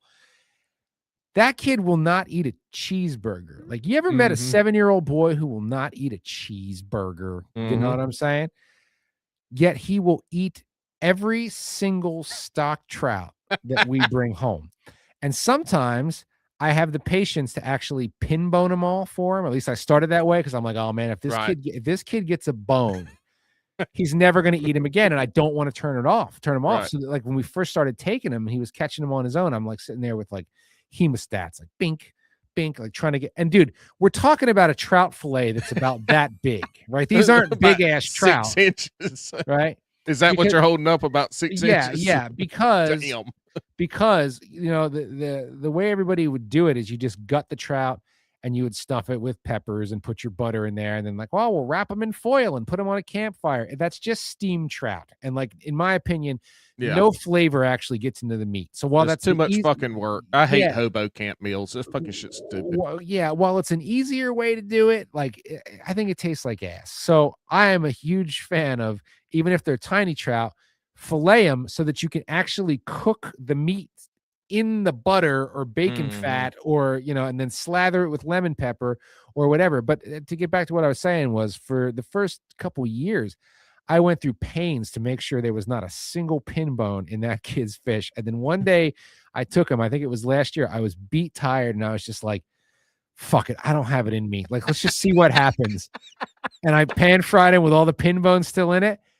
Came up with a clean plate, never said a word. I was Damn, like, he ate them. damn, he just ate them. So now I don't even bother, not that they're big. Dude, Right. how big are the pin bones in an 8-inch trout? Maybe they did cook out, Paul. I don't know. I didn't taste it. It could have. But Did you score the fish before you cook it? I don't. If I fillet them, I just do one, do it meat side down. We could have. Yeah. And little then, small things. Yeah. And then flip it over and cook the skin side for a second. Yeah. But they're just revolting. I love the fish and the culture and the catching them, but God, man. And there's people around me. I posted a picture on Instagram a while ago if people want to go see. It was an incognito shot, but I went to this one spot. We have this canal here. It's very historic, right? And there's this old guy in like an old tracksuit jacket and like dirty pants, and he pulled a whole cart. The cart's got 6 rod holders in it. He's got his chair there. He must have had 2-3 dozen jars of every color power bait, like in different bins in the cart, 4 lines out, all with bells on them. And I was like, I think the comment, I think what I wrote was like, I'm not 100% sure, but I'm fairly certain I bumped into the final boss of stock trout fishing today. But the point is, I'm sitting here knocking it like, that's that dude's world, and he wants his 6 to take home and eat every time. And I'm just like, barf, dude. Like, put that much energy into going right down the road to the river and catch you a 12-pound channel cat. Like, I would rather eat the channel cat. We were shitting on Alex earlier about hating stock trout fishermen. You sound exactly like him right now. To be fair, he doesn't hate just the stock anglers. His whole argument is he hates the people that go to catch them to eat. He's like, go buy the fish at the store. But I'm sure, you sound exactly like Alex right now when he gets into this shit. I'm sure the next time that he's on, you'll follow up on this convo. But yeah, I feel the same way. There's nothing about the eating. Like even when I was a kid, I kept every one and I would pick 2 pieces and go, oh, this is delicious, then not eat any more like kids do. And then I think my dad didn't want to eat they suck, dude. Like they suck. So if you're like, but again, who am I to judge? Like, if you're really that ravenous for like fresh stock trout, like if you love that, eat it up, man. Look, they're there to die. They're put there to die. That's right. They ain't gonna make it past. They're not gonna make it past Christmas. Early June. They're not, right. So and we pay for them. I buy 2 trout stamps every year, PA and New Jersey. I'm paying for you to put those there to be killed. But just because I like the fish and like how they're, the Northeast culture around stock trout fishing, I don't like, if your MO is just to eat those, like, oh God. Oh, where I grew up, there was no stock, nothing around here. Mm-hmm. Like, you just had to go fishing at whatever body of water you could get to the edge to, and good luck. I never grew up around any kind of fishing like you're talking about, the stock stuff. That's foreign to me. Yeah, but don't you like? I don't know exactly. Well, you said you're around Raleigh, right? So you're not quite in the mountains, right?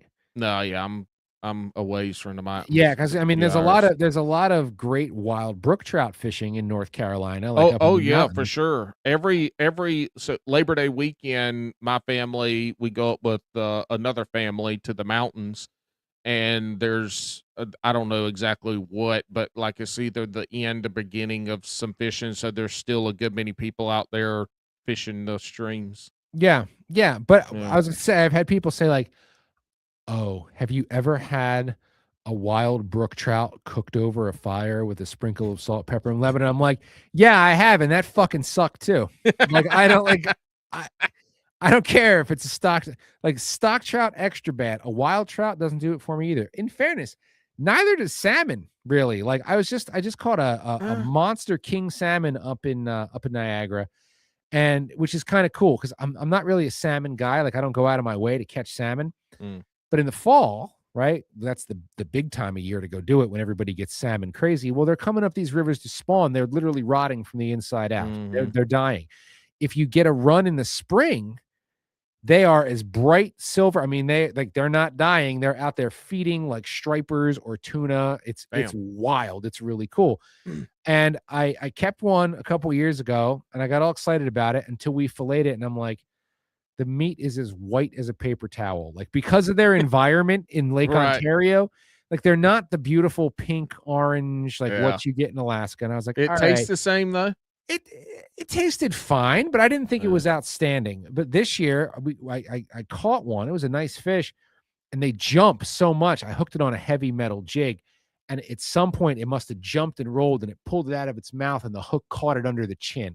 So by the time I got it in, I'd opened its chin up. So we had to keep the fish. I brought it home and I smoked it, and that was delicious. But beyond smoked, like I don't like fresh salmon doesn't really do it for me either. With the exception of if anybody listened to this, if you ever get the opportunity to eat like a silver salmon from Alaska that never touched fresh water, like you caught it out in the harbor, like when they're still running in, that is phenomenal. And the difference is night and day. Best salmon I ever had was a silver out of salt water in Alaska. I have never had the opportunity to have fresh salmon. Like all my shit's coming out the store. So maybe it hadn't been frozen, but I didn't catch it. It wasn't a catch and cook. Yeah.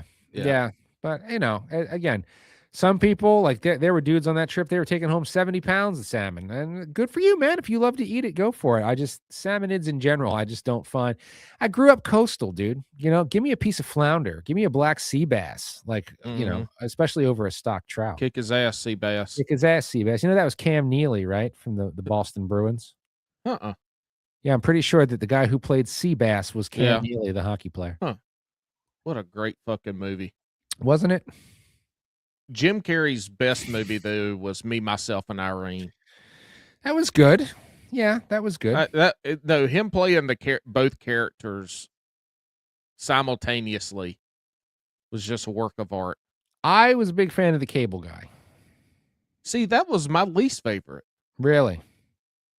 Yeah. I mean, I liked it. It was fun, but it didn't touch me like his other movies did. Like The Mask? Were you touched by The Mask? I was. I wasn't touched as much as I was by Ace Ventura: Pet Detective 2. 2? You like 2? I like 2 better than 1, but 1 was still classic. Yeah. I mean, when he birthed himself out the poo hole of the rhino in 2 is one of the greatest scenes in cinematic history. Oh man, rabbit holes up the like crazy here. I thought somebody bought that rhino recently. Oh no, I didn't. See, I thought 2 tried too hard, which is a common thing. Like Ace Ventura was a success. So then you come out with this one, it's like, now you're going too hard. Yeah, it's a little over the top. I prefer the subtleties of 1 and will quote like things that just go right over people's heads. Like when he's looking at the picture, he's like, that. Who the hell is that? Like I say that.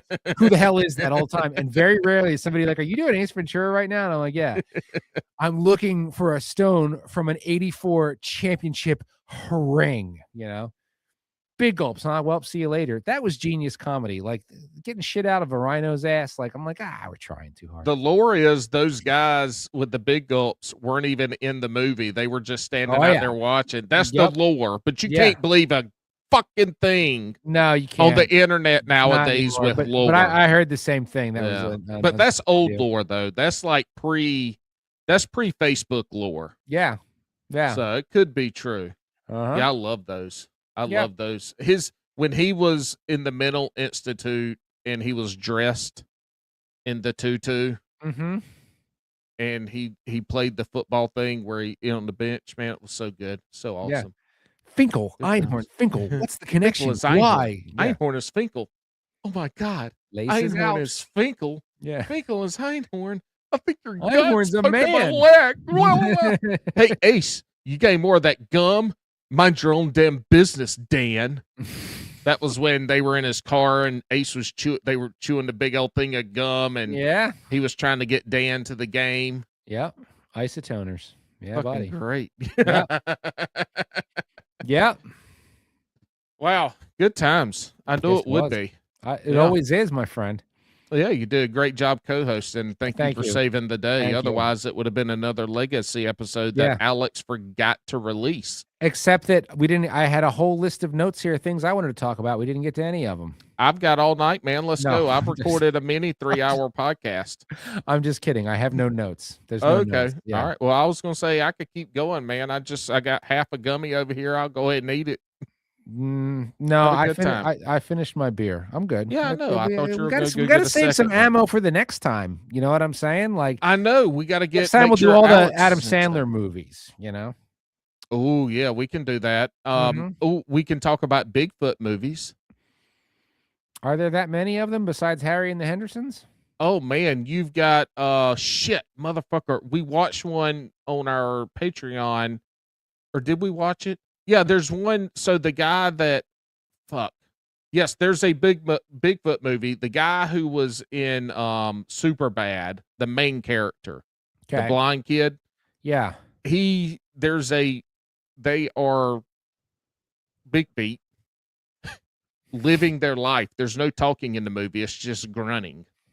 Yeah. And the opening scene is one of the Bigfoot tearing it up from behind. Oh, Mama Bigfoot. I missed this one. It sounds good though. I'll get Yeah. Alex to send it to you. Anyway, Yeah. yeah, there's some Bigfoot horror movies. Matter of fact, we're trying to put together a Bigfoot panel. So we've got a couple people who are believers to go with Alex, and then I'm a skeptic. And maybe you can be a skeptic with me. I would, because I am 100%. I know. Yeah, Yeah. we've I know, got- I'm so down for that. I'm Yeah. a skeptic too. Yeah. Yeah, because we had Red Eye for the hunt for the Red Eye. Yeah. Red yeah. October. Mike Fomelon. He was on Yeah. my show a long time ago. Yeah, we had him on a couple years ago. Yep. Yeah. True No, enough. I'll throw down on that. I'm not a skeptic, to be clear. I don't believe he exists. I'm not like skeptical, like maybe possibly. I'm like, Okay, there's not a chance in hell that there's Bigfoots. I Okay. agree. Yeah. Could the Bigfoot have existed? Yes. Yes. Does it exist in our day and age? No. No. Nope. No. I agree. That is my stance. There is no picture. There's no grainy picture in the year of 2026 that was taken on an iPhone 17 Max Plus No. that you can tell me is a Bigfoot. Yeah, dude, I almost want to, because I could get going right now, but like I will be on that panel, because I just will go point counterpoint. Anything a believer says, I will shoot it right down. I will come at you so hard you won't even know, because You have watched every have- Discovery Channel and History Channel Bigfoot television episode ever, and I know how to argue with those people. Yeah, dude, I am not even researched. Like, I don't even need to do any research to for my arguments that there's not a chance in hell Bigfoot exists. Like, I don't. Yeah, it'll be great. Apparently, there is a famous colony in New Jersey. Okay, then if then to make that claim, what that means is somebody knows exactly where that colony is. And if we know exactly where the colony is, would logic not dictate that we could creep in on said colony and get all the iPhone 17 drone photos that we need? I'm just going by what the expert who speaks at local libraries told me. Yeah, I know. He told me that they follow the power lines. They follow the power lines in the Newark watershed. The Bigfoot's highways are the Yeah. power line. And that's fine. It's a great theory. But then I was like, if you know that, and this is like what you do, then why don't you just camp out on them power? Like, he had it down to the month. He's like, they come through in March. I'm like, well then, bro, I would be out there in a ghillie suit every single Why don't you day have and night pictures? in March. Oh, I've got thousands of pictures. Yeah. You just there's it was wet that day. Yeah, You know, exactly. I got so many pictures. Yeah. Yeah. Do you want to see my footprints I poured? Yeah. You know, Yeah, look, if there was I'm not coming down on something- the if you believe, that's cool, but I don't, and like nothing's gonna change my mind short of one walking through the door right now. You know what I That's mean? right.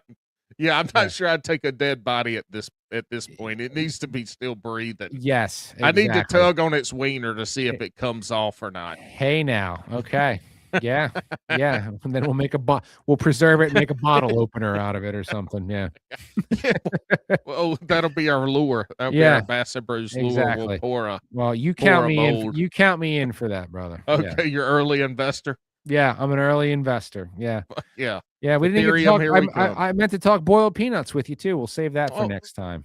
oh, okay. Well, short. What you got? Some boiled peanuts? You want some boiled peanuts? You boiling some boiled peanuts? No, I just love boiled peanuts. They were brought to me as a young child from my aunt in South Carolina, and Mm. that is one of very few foods that I could eat until I vomited in one sitting. And what I have found is I make them myself. I buy them when I'm on the road in the South and see them at the gas station, and you get the styrofoam cup. I've turned on almost nobody. Like most people in my orbit are like, I don't like this and I don't get it. It's But fucking weird, man. I think it's like crack, dude. Like I will take that over a roasted peanut any day of the week. Where in South Carolina was your aunt? Outside of Charleston. She lived there when I was young. She was outside of Charleston. All right, it's Yeah. not far from me. Yeah. I spent my formative years in South Carolina. College brought me in North Carolina, so I grew up eating boiled peanuts, especially during football season because peanuts are picked in the fall. Yeah. And so we were boiling peanuts and eating peanuts for football season. And when you went there, people are selling boiled peanuts on the street. There's somebody that has they don't have it anymore, but back in the day, they had a tray that had popcorn, drinks, candy, and a bag of boiled peanuts. Yeah. So Dude. I grew up with it. Yeah. Come to North Carolina, who is one of the top peanut growing states now, this time, 2019, I'm cooking 50-pound sacks of boiled peanuts and trying to give them to people or my neighbors and coworkers and shit. Motherfuckers like, I don't eat boiled peanuts. I ain't never had boiled peanuts. I don't like them. I'm like, motherfucker, you from North Carolina. How have you never eaten a boiled peanut? Dude, to me, it is the most exquisite, unique flavor. And this is what happens. Yeah. I'll make them or I'll buy them.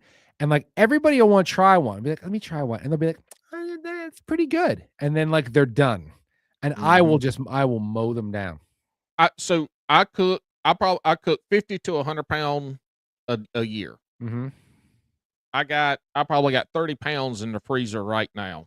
Mm-hmm. So when I take a bag out, if it's football season and it's Sunday, I'll eat a whole motherfucking quart size pack full bag. Yeah. And I mean, my tummy will feel a little rumbly the next day or two. Yeah. But that's a problem. Yeah. That's a problem. Yeah. But I'll sit there and eat and the kids too. My son will sit there and eat them and just not just the. Yeah. They're food of the gods, decadent. Man. Food of the gods. And there's one produce mart. I don't know if this is a thing down near you guys, but here you'd have a lot of grocery stores that would go out of business, right? Like old chains that don't exist anymore, super fresh. And a lot of them will get bought out by smaller companies that do a lot of it's like cheaper produce, cheaper seafood and weird stuff and a lot of ethnic stuff, hard to get stuff, all different cultures and things. Right. And damn if the place down here does not sell raw and green peanuts in season. No shit. Yeah, so I can get them, but then my wife bitches because I stink the whole house up. I cook them inside. You know what I mean? You get that like fart steam all over the windows.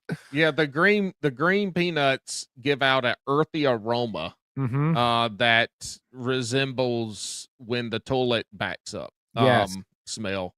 Yeah. But do you soak them before you boil them? No, I don't. I just throw them in a pot. Take your green ones. And before you boil them next time, soak them for a couple days. And then boil them. Yeah, those because they soak up a fuck ton of water. But then the green ones are what I call the green ones what I get are the dried ones.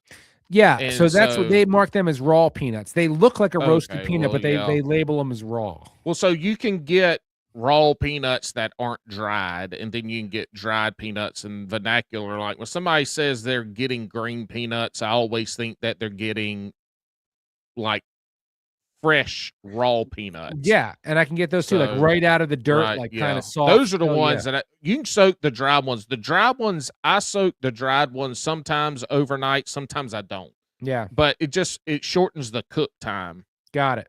on it. Got it. Is what all it does is shortens the cook time. So gas, Yeah, the time I got to monitor the motherfuckers. Yeah. You know, I don't want to be up at 2:00 in the morning bagging them and shit like that. So yep. I'll try to soak them overnight and cook them next day. But sometimes I just cook them in the morning. Yeah. But yeah, I cook a fuck ton of them. It's usually a 2-day process. See, I They're could go for delicious. I could go for them right now. I might have to go see if they got them tomorrow. You should, man. I'll tell Yeah. you what, I made some spicy ones with all these dried peppers I've been drying for the last 15 years. Yep. I just dumped a couple bags in there. Mm-hmm. A flavor I will never be able to replicate, but it was absolutely phenomenal. Yeah. Yeah. Craziness. Yeah. Well, man, thank you for coming on. I will let you roll. We're going to head on up out of here. Y'all already know the ending of the show. If you don't, go listen to last week's episode. Fast forward to the end. Alex will get you taken care of. If he's mad, he should show up to the fucking recordings. Isn't that right, Joel? Yeah, so I don't have to co-host. I mean, I'll co-host whenever you want, but I mean, I'm doing his job for him here. Since Joe, doesn't want to co-host, I'll have Joel on as just a guest, a repetitive guest. That's fine. A recurring guest. Give you Joel, Joe, whoever you want. Doesn't matter. I want Joel after a gummy. That's all I'm saying. All right, I'll do that for the Bigfoot one, and we'll really have a good time. Oh, fuck yes. I'm down for that. All right, I'm coming back for that one. All right. Well, since you said you're in, we'll make sure we get this scheduled now since you said it. Hey, you want to leave us with anything before we sign off? I don't know. You put me on the spot like that. I don't know. Man, have you ever been stumped behind the microphone? I mean, every once in a while. Man, I don't know. gotcha. Dude, I'm also terrible. See, I'm extending our time now. I'll be on other podcasts and they'll do like a rapid fire question session. I actually don't like those because a lot of the times it's rapid fire is rapid fire. So then I just say whatever. And then later I'm like, that was the stupidest fucking answer. Why didn't you say this? Like, that's your actual answer to that question. So believe it or not, as much as I talk for a living, when somebody's like, any final thoughts? Like, you can't just do that to me. I'm like, me either. I'm like, fuck, I don't know. Bring back the flaming hot Whopper. Like, I don't know. Yeah. See, you fucked up if you answer a question bad on our show because we're going to dog walk the shit out of you for 10 extra minutes. Exactly. Yeah. Exactly. Yeah. Well, hey, you know what? You did leave us with a good one. Be prepared to say some dumb shit if anybody ever puts you on the spot. And be prepared to fight Bigfoot just in case he's actually real. Do you think Bigfoot would want to fight or would it be a curious standoff? Here's all I'll say. Here, you want me to leave you with something? Yes. Okay. There have been hundreds of books written and TV shows made about people that go missing in national parks and national wildlife areas all over the country, all over the world, everywhere, that are never solved.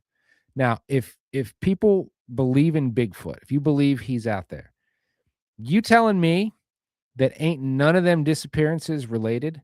Because if this is such a secretive animal that does not want to be seen, and it's caught off guard, or suddenly there it is seen by somebody, and you're like, oh shit, there's a Bigfoot. He might have a vested interest in making sure you don't run back to town and tell everybody that he actually exists.